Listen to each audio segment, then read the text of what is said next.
I love the Nier series. My love for the series and my curiosity about how it could be done as an anime was what got me in front of the screen to check out the premiere episode of Nier Automata version 1.1a. Whew, what a name. When I heard that a story that I said benefited from being a video game was being adapted into an anime, I knew I had to see it. I had to know how they would translate this absolute monster of a video game plot with its 5 endings into a coherent story that could be understood in a single viewing. Would they go the Fate Stay Night route and give us one of the routes this time? Or would they cut between scenes from playthrough A and B, leading us into the unified playthrough C?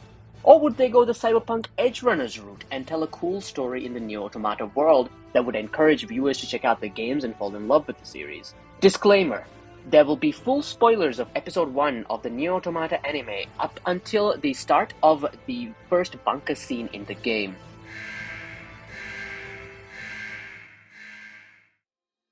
The opening of Nier Automata version 1.1a is called Escalate by Aimer, and it is a nice song. It was an emotional ballad with a mix of rock and electronic music backing it up. It's a lot more bombastic than I expected, but it does have an emotional tone to it, so perhaps it'll be more appropriate when the stakes get higher in the story later on. The video is where I have the issues with. The song is accompanied by what appears to be a mix of real-life footage of a city and some computer-generated ruins and clips. We also see 2D images of the main characters, supporting cast, and villains kind of projected onto the walls of the locations that we see. Shout out to my boy Pascal. The whole thing was a black, white, and grey affair. Watching it back a few times, I can say that an attempt was made to convey a vibe. Unfortunately, I couldn't fall in love with this opening based on attempted vibes alone. The word that comes to mind when thinking about this opening is uninspired. We currently live in an age where anime openings have evolved from a clip show of the various characters. They're an opportunity for wild levels of artistic expression and cool animation.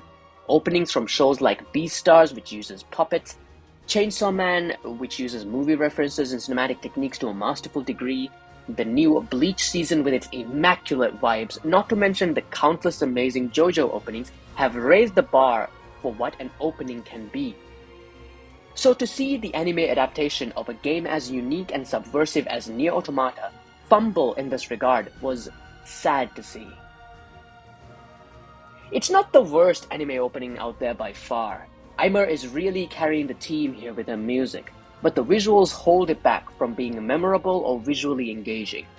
You probably won't be seeing this on any best-of compilations on YouTube anytime soon. One thing the animation studio had going in their favor for this project was the fact that Nier Automata, the game, comes with an immaculate OST. It is rare to have a soundtrack where every single track is a banger, but that's part of what's special about the game. So when the anime reuses the same songs from the game in some scenes, I can hardly fault them.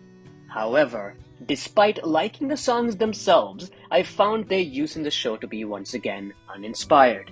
The anime recreates a lot of the scenes of the opening act of Nier Automata, almost shot for shot, and still manages to mishandle the music. It almost feels like a theme is playing in a scene because that's just how it is in the game. However, the music doesn't always tie into what's going on in the scene, and this is a bit strange considering how the game manages to nail it throughout its entire runtime. There are even occasions, like when the Goliath class machine attacks 2B at the start, where the music somewhat drowns out the dialogue.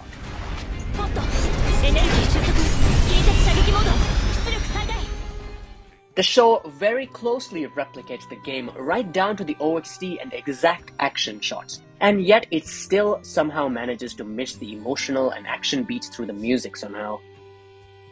It very much feels like a theme park version of the game, and we aren't even in the amusement park yet.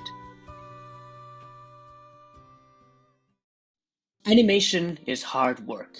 It is often grueling hours with low pay only for the fruits of your labor to be dissected online by armchair critics. So when I go on to criticize the animation of this show, please bear in mind that this is intended to be constructive criticism and with all due respect to the hardworking individuals behind the show. Animators in the anime industry already have it hard enough without us piling on them. That said, the visuals of this show have some issues that I cannot ignore. Let's begin with the 2D and 3D visuals. I'm not one of those anime fans who dislikes CGI in anime outright.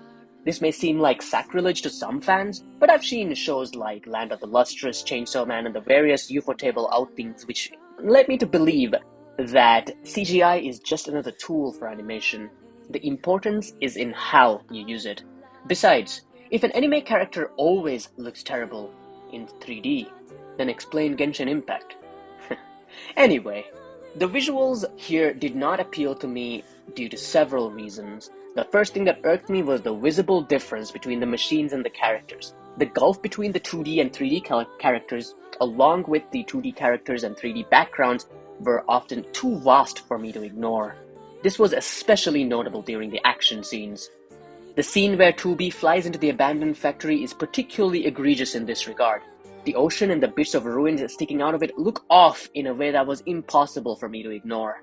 Then there's the fact that despite recreating some of the scenes in the game shot for shot, they still managed to make it feel off somehow.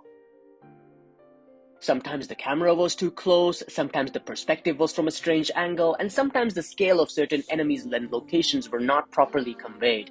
But who knows? Maybe they're saving the budget for the end of the season, you know? We'll see. This first episode of the anime covers the opening section of the game. I like to call it the prologue, but I'm not sure if it's officially called that.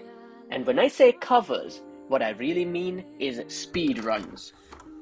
Part of what made the story of Nier Automata as enjoyable as it ended up being was the fact that it knows when to pick up the pace and when to give the player downtime.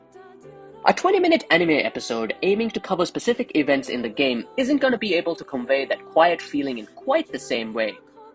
However, the fact that it doesn't linger much on any of the locations 2B goes through or throw in some wide shots of the area she's in feels like a huge missed opportunity. And what does this have to do with the story? Well, by focusing on only the exciting bits and leaving out most of the quiet bits, it ends up feeling like an overwhelming flood of information and new words. We never get to sit with one idea long enough to absorb it or ruminate on it because the story is already dragging us into the next thing. We literally have no time to observe or ponder the ruined remains of human civilization or the strange ways in which the machines interact with them. The story did throw in an anime original scene of 2B walking past a bunch of non-hostile machines. It was a somewhat ham-fisted way to clue you, the viewer, into the idea that there's more going on with these machines than it seems. There are moments where the exact dialogue is taken from the game.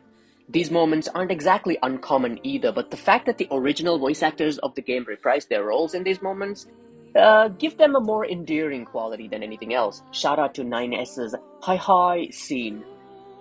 While I was watching the episode and experiencing the speedrun that was its pace, I was reminded of another anime based on a video game, Persona 4 The Animation. That show too told the exact same story as the game, but in a condensed way that felt like a highlight reel of the game. And wouldn't you know it, it was made by the same studio, A1 Pictures. The rapid pace and the length of the content covered influenced where the episode ends as well. I expected this episode to end with 2B and 9S causing a black box reaction and quote-unquote dying. However, the show keeps going. We get to see the bunker, we get to see 2B reawaken, and then we get to see 2B meet 9S again. Perhaps this was done as a shocking ending scene to hook the first-time viewer, or perhaps it was done to tug at the heartstrings of video game players who enjoyed Nier Automata as a game. Either way, it ends up robbing their previous death scene of much impact, or so I felt anyway. When I first experienced the scene, it was during the demo of Nier Automata. Imagine my absolute surprise when the primary cast was obliterated at the end of the demo. I immediately needed to get the game and see what happened next or what led up to this. Here's my review of Nier Automata, where I call the game a masterpiece for like half an hour. But here, any dramatic tension the moment might have had is sacrificed for the attempted melancholy of revealing that 9S has lost his memories. The story of Nier Automata is an unforgettable one. Even when filtered through the rough production schedule of the Japanese animation industry, the strength of the setting and characters endure. While I wish this anime let the scenes breathe a little bit more and built up to the action scenes instead of flashing through them, I'm willing to see if the story, past the prologue, will take its time. You know how some anime have a little animation at the end where the chibi versions of the characters explain terms and concepts of the story or have some comedic skits? This anime has that too. The Nier Automata version 1.1a anime opts to do this kind of thing in the form of a puppet show. I can honestly say that the Nier Automata anime's puppet show was the best part of the anime for me.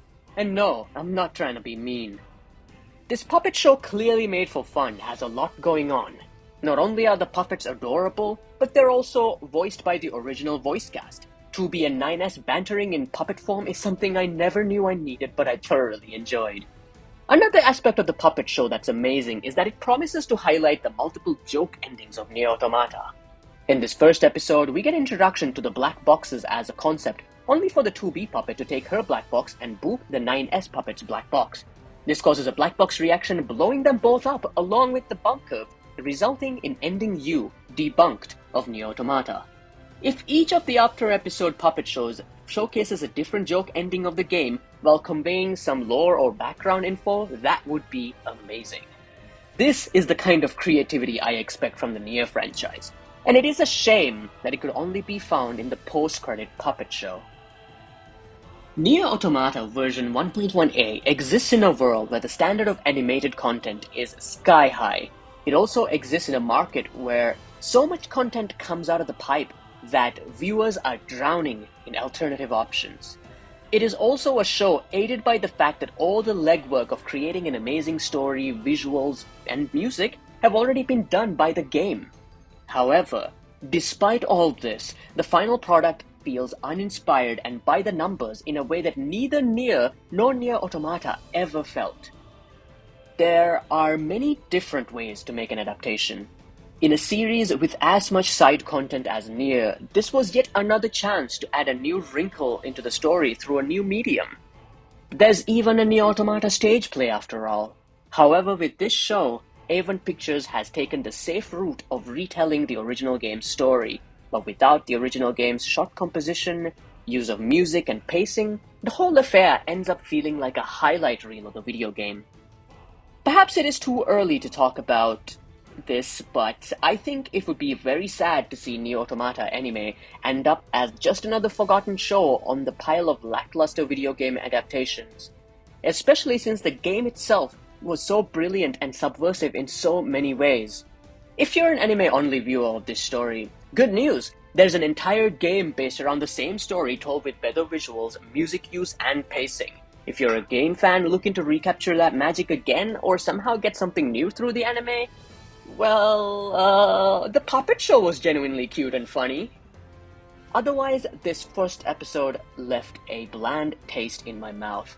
It was not offensively bad, nor was it laudably good, but considering how much of a masterpiece the original game is, the middling quality of this adaptation stings worse.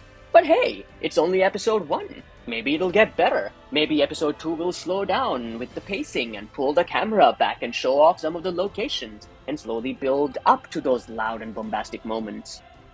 I love the Nier series. That love was earned through genuinely high-quality moments and experiences in the games. Unless the anime steps up its level of quality, I will not be extending that love to it. But that's just like my opinion, man.